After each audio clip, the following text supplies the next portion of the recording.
உன்னை பற்றி யாரு அடையன்னு சொன்னால் என்ன, இந்த காதில் வாங்கி அதை அந்த காதில் தள்ளு.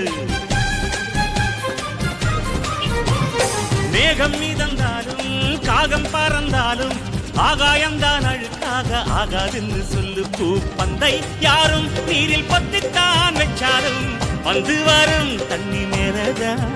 ஆட உன்னை யாரும் ஓரம் கட்டித்தான் வச்சாலும் தம்பி வாடா வந்து போலத்தான். மூணாம் பீரை மெல்ல மெல்ல வெண்ணிலவாய் மின்னுவதை மின்மினிகள் தடுத்திடுமா? சக்தி எல்லாம் ஒன்று சேர்ந்தாலே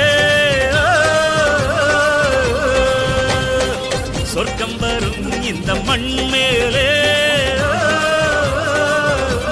எந்த தொழில் செய்தால் என்ன, செய்யும் தொழில் தெய்வம் என்று வட்டுக்கோட்டை பாட்டில் சொன்னானே. சக்தி எல்லாம் ஒன்று சேர்ந்தாலே